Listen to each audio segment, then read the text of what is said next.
Good morning, ladies and gentlemen of the media, and welcome to another daily press brief hosted by the TTPS. I'm Sergeant Wayne Meister, Public Information Officer, and I'll give you some information. In the Central Division, an assault with intent to rob. Around 11:45 p.m. on Monday, 19th March 2012, the victim, a 28-year-old man of Kaipa was at a bar located at the Southern Main Road, Chase Village, when he was accosted by two men, one armed with a cutlass, who demanded that he hand over his belongings. He raised an alarm and the men ran off. Police Constable Ramota, Constables Wellington and Woman Police Constable Sideno conducted inquiries and arrested a 38-year-old man and a 27-year-old man of Chase Village. They were subsequently charged for the offense of assault with intent to rob. In the Shogunas district, an attempted store break-in with intent. The facts are: around 2 a.m. on Tuesday, 22nd March 2012, officers of the Central Division Area North Deployment Center were on patrol in the Shogunas district. When on reaching Capildeo Street, Shogunas, they observed a man armed with a hammer, which he was using to create a hole in the wall of Ramroop Supermarket, which is located on the said street. As the officers approached the man, he dropped the hammer and fled the scene. The party of officers, which consisted of Acting Sergeant Boxer, Acting Corporal Dahani, and other police officers, gave chase, and they subsequently arrested the man, who is 24 years of age, of Crown Trace Enterprise. He was conveyed to the Shogunas police station and is assisting the police on inquiries. And in the Southwestern Division, on Friday, 9th March 2012, the victim, a 52-year-old female of Bunsey Trace Penal, left a quantity of jewelry valued approximately $18,000 in a jewelry box in her bedroom. She made a check on Sunday, 11 March 2012, and discovered the jewelry missing. A report was made to the Penal Police Station, where Police Constable Allah conducted inquiries and arrested and charged a 25-year-old man of Bunsey Street Penal for larceny in the dwelling house. All the jewelry were recovered. The man will appear before Superior Magistrate Court today. And continuing in the Southwestern Division, on Wednesday, 21st March 2012, officers of the Southwestern Division Task Force, under the supervision of Sergeant Granger, conducted an anti-crime exercise in the Guapo district. Around 5:45 p.m., a search warrant was executed at the home of a 34-year-old laborer of Vance River, Guapo, where 13.4 grams of cocaine, together with 68 grams of marijuana, were found in a black plastic bag in the ceiling. The man, together with another occupant of the house, a 20-year-old female, were arrested. Both persons were charged for possession of cocaine, possession of marijuana for the purpose of trafficking, and they will appear before the Point 14th Magistrate Court today. In the Port of Spain Division, around 8:15 p.m. on Wednesday, 21st March 2012, officers of the Besser Street CID responded to a report of robbery in progress at Lower Henry Street, Port of Spain. The facts are: the victim, an 18-year-old Guyanese national, was walking along Henry Street, Port of Spain, heading to Citygate, when he was approached by two young men, both aged 15 years. They began to beat the victim about the body and took away one HP laptop computer and one BlackBerry cell phone, after which the men ran off.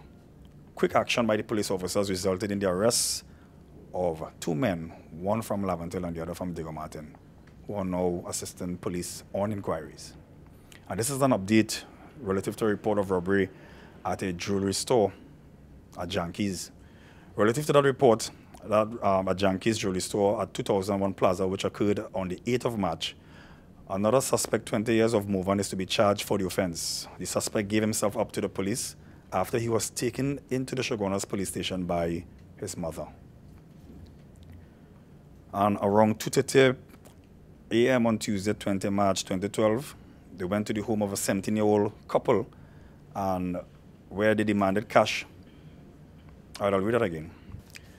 Between the hours of 12:05 p.m. and 1 p.m. on Monday, March 19, 2012, the victims, 7 students of the Asher Boys College, Charleville, went to a washroom at the said school at separate intervals, where they were accosted by 3 male suspects who held them up, beat them about the body, and robbed them of cash and their cell phones. A report was made to the police of the Shogunas police station, who responded to the report. They conducted inquiries and arrested 3 students, ages 2 of them 16 years, 1 17. Police Constable Ramsaran charged the young men for the offenses of robbery with violence, All the items stolen were recovered. The young men appeared before the magistrate court on yesterday's date. And that is the end of this morning's news brief. I will now open the floor for any questions that you may have.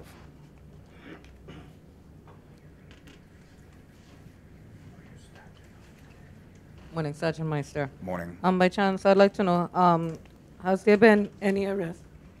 Sorry. Has there been any arrest lately under the anti-gang legislation? Has there been any arrest under that? No. Why? Excuse me? Why?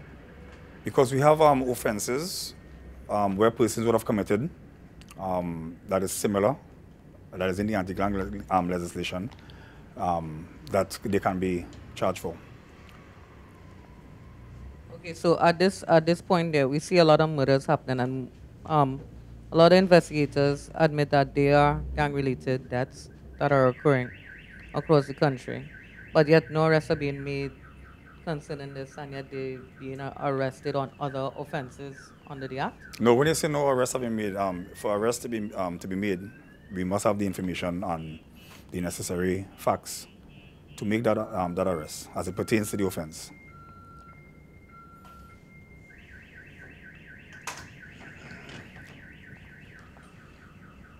Going back a bit, you said that for the arrest to be made, information and these things need to be available to the police. But during the state of emergency, we saw several arrests being made. So we are assuming, based on what you just said, that information was readily available to the TTPS. However, they lack convictions of any kind. Was the police response to this now? No, remember, under the state of emergency, there would have exist different circumstances as it relates to a state of emergency, where certain powers that the police had during that state of emergency. So the circumstances are totally different now. No, but they were still held and charged under the anti-gang legislation and subsequently released for lack of evidence. Okay. In response to my colleague's question, you say, unless information is brought to the police's attention, they cannot be arrested under the anti-gang legislation now. So we saw that happening then, but it's not happening now. Is that the police is not getting information anti-gang? No, I didn't say that. I said there are offenses where police officers could charge generally. All right? Outside of the anti-gang legislation? Yes. So she asked if any persons were charged under the anti-gang legislation in recent time, and I said no. I said before any charges can be laid, information that must come to the police. That was you said, elaborating on the response. But separate from the anti-gang legislation, that's generally what needs to be done. Okay, so specifically, you are not getting any information re the anti-gang legislation, hence the reason that lack of arrest. No, we're not dealing with the anti-gang legislation. Well, I'm asking about the anti-gang legislation. But we're not dealing with it. Police are not dealing with the anti-gang legislation. We're not dealing with it right now. We are dealing with offenses that will come to the attention and engage the attention of the TTPS. Well, the TTPS will deal with it as we see it. Now, one of the murders recorded in today's newspaper is Mr. Sheldon Shelley, I can't remember his surname, who is accused of killing Cass Williams. They say his murder is gang-related. So the persons who would have killed Mr. Shelley, I'm assuming, would be arrested and charged under the anti-gang legislation once proper information comes to the TTPS. Not necessarily. Well, they can be charged police has normally. deemed it as gang-related. Why not arrest or charge under the anti-gang legislation? And why not arrest and charge based on the information they have, and just arrest and charge? Is the police purposely avoiding the anti-gang legislation for what happened during the SOE? I won't say that. They are not purposefully avoiding it. No. They are coincidentally avoiding it. What we are saying, Mr. Jensen, is that information will come to us, and based on that information, we will make the necessary arrests and the necessary charging for offenses. Okay, and the last question, again, read the anti-gang legislation. Has the police received any information pertaining to anyone involved in anti- or gang-related activities in recent times? In recent times? Yeah. February for the latest. I can't say. What I can say is that information is being gathered, and once the police have sufficient information, they will take the necessary action. It don't necessarily have to be under the anti-gang legislation.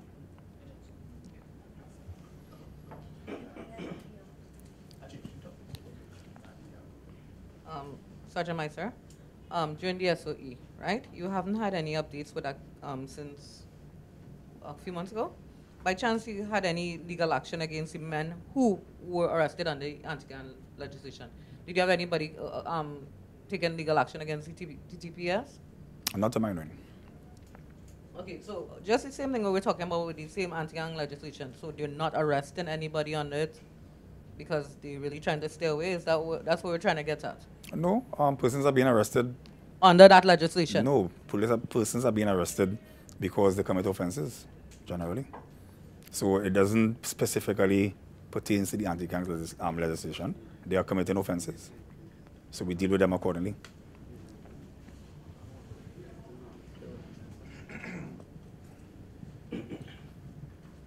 Morning, Sergeant. Just a question related to the new traffic plans. We see a lot of reports coming from the Port of Spain mayor, from the transport minister, but we're not hearing anything from the police.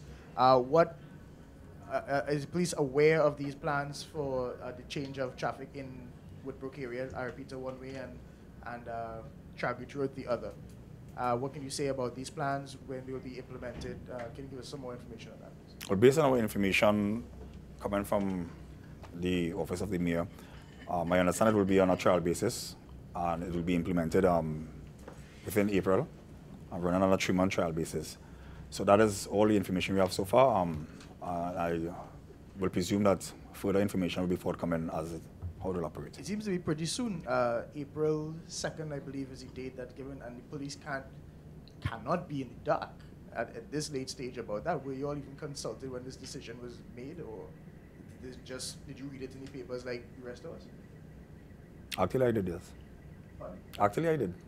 You read, so you did not hear about this until you read it in the paper. So what position does that put the police service in if they are just as confused as the public, and they're the ones who have to, I guess, direct the motorists? Well, I'm almost certain that the stakeholders of the TTPS and the stakeholders from the mayor's office will be coming together very soon to work out the logistics. Changing topic quickly again, who gives permission or who makes recommendations to have persons under special branch protection? Rephrase the question. Who would make recommendations to have a certain person under special branch? That's one who protects the Prime Minister, right? Who would say whether Jensen could receive special branch protection, or let's say the Prime Minister's sister could receive protection from the special branch? Who would make that final recommendation? Well, we have the person in charge of the special branch unit, who are the head of the special branch unit, who will make determinations on these cases. And so did that person make a recommendation to have the Prime Minister's sister and nephews have special branch protection? We don't have that information. Can you get that information and get back to me if possible? Okay. By this evening, if it would be even better. All right.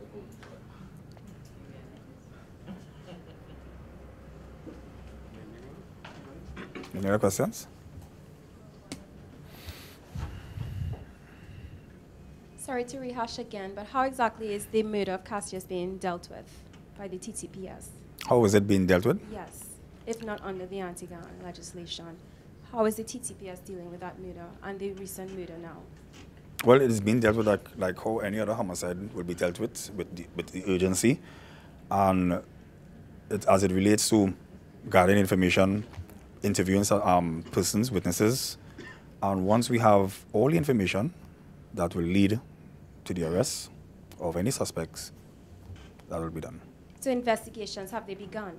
Yes, most Any definitely. updates? What's the latest on that? How close are you all to solving it then? Well, what I can tell you is that information, statements are being compiled, and witnesses are given certain information. So based on that, and our investigators who are liaising with our other intelligence gathering sections, we should have something soon.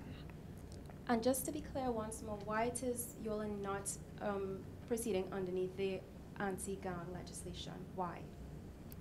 Well, what I can tell you is that under the anti-gang legislation, there may be some challenges that we may have to work out, and based on that. Any any specified challenges? No, I won't be able to.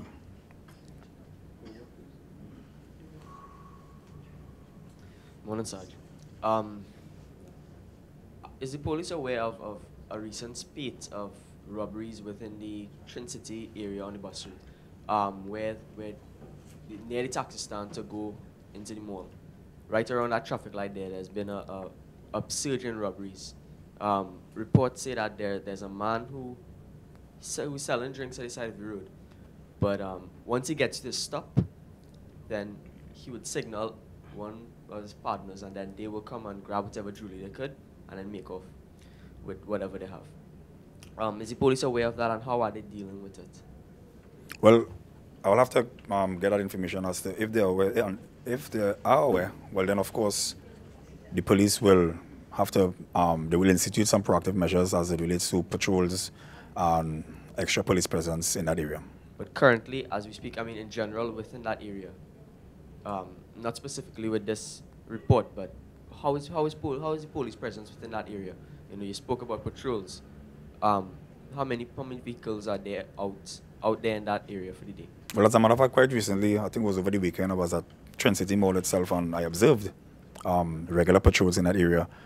Officers on foot patrolling in and out of the malls, and they are working in collaboration with the security officers on the City Mall compound itself. So, and we have our regular mobile patrols that will pay special attention, because you know that's a very large area. So that collaborative effort is taking place right now.